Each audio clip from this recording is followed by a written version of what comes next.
Hello again. I will be showing you how to add and subtract rational expressions. So we'll start with 1 and 2. 1 is a little bit easier than 2, but 2 is a little bit more challenging. And then we'll do 3 and 4, where they'll be a little bit more challenging than 1 and 2. So 1 here, you just do a common denominator.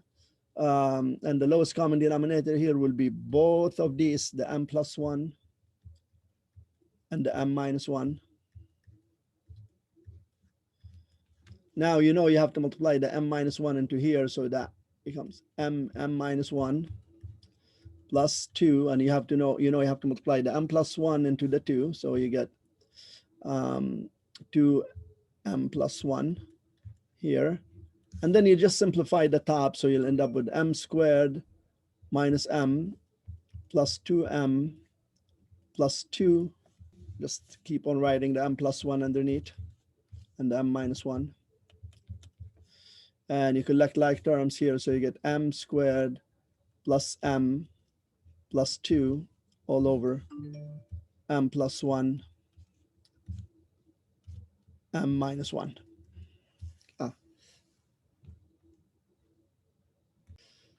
So with the second one here, you cannot just do common denominator right away.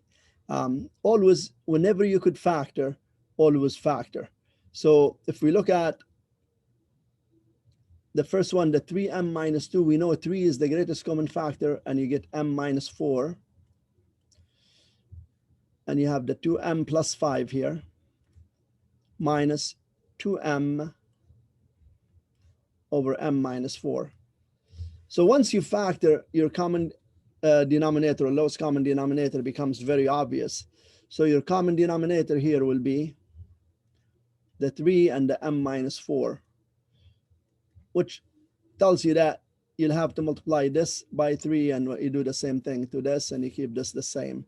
So 2m plus 5 minus 6m, and the common denominator, just write it once. Don't write this twice. Common denominator, always write it once. Figure out what's going to happen on top, and that's what you have on top right here. And so this final answer will be 2m minus 6m is negative 4m plus 5 all over 3m minus 4.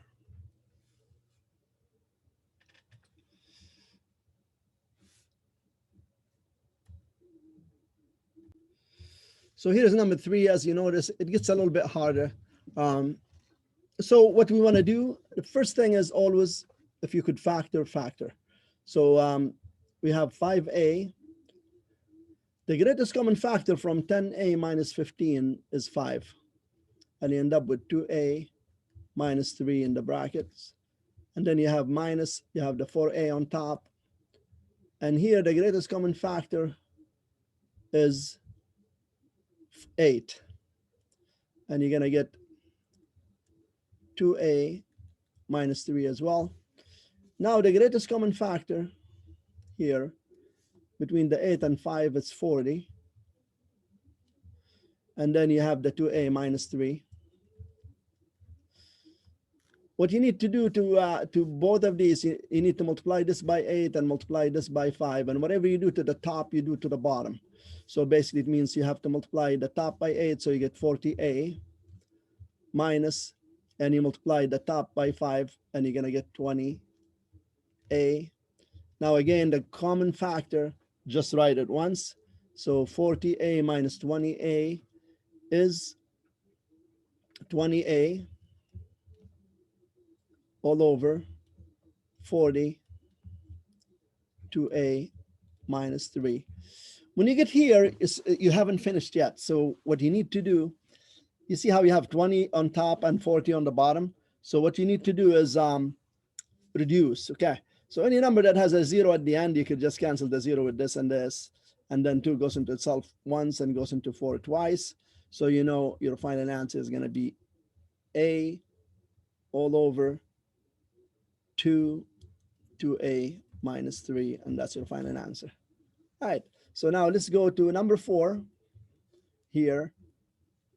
So here you have to remember how to factor, because the bottom here, it's a trinomial. So when you're factoring a trinomial, you're going to put brackets. throw a b here and a b there. Now you're looking for two numbers that multiply to give you 12 and add to give you 7. It's definitely -4 and -3. They multiply to give me positive 12 and add to give me -7. You still have the 8b minus 3 here. And then minus 2b plus 1 all over b minus 4. Yeah. The common denominator, I'm just going to put this right here because it seems like we might run out of space. So the common denominator here, or the least common denominator, is the b minus 4. We don't have to write that twice. And b minus 3. So you realize that we had to multiply this by b minus 3 to make it the same common denominator. So whatever you do to the top, you do to the bottom, you do to the top. And here you don't have to do anything because it already has a common denominator. So we have 8b minus 3 minus, put that 2b plus 1 in brackets. And you know you have to multiply that by b minus 3, which is missing from the common denominator here. So that's b minus 3 there. And then 8b minus 3 minus. So what you need to do, just when you put a minus there, make sure when you FOIL this is to open brackets, because that negative has to be eventually distributed in. If you don't open brackets and just put that negative there, then the final answer will be wrong. So make sure if there's a negative sign, always keep the negative, open brackets. Now 2b times b is 2b squared minus 6b plus 1b. So I'm just foiling, okay? So this into here and this into there, and then the 1 into the b and the 1 into the minus 3, and you get minus 3 all over b minus 4, b minus 3, which equals 8b minus 3 minus 2b squared minus 6b. Oops, that's plus 6b. Remember, that's a sign changer, and then minus b plus 3. And you know what? I'm just going to ignore the bottom for now, and I'll put the bottom in my final answer right here. And that's going to give me, collecting like terms, 8b plus 6b is 14b, minus b is 13b. But you know what? I'm going to write the negative 2b squared first, so we keep them in the degree order, negative 2b squared. And as we said, 8b plus 6 is 14, minus 1 is 13, so that's plus 13b. And then these are like terms, the negative 3 and plus 3, so they cancel because they're opposite sign. And therefore, we have this all over b minus 4, b minus 3, and that's your final answer. So here you go. That's how we add and subtract rational expressions. Thank you for watching. Till next time. Bye-bye.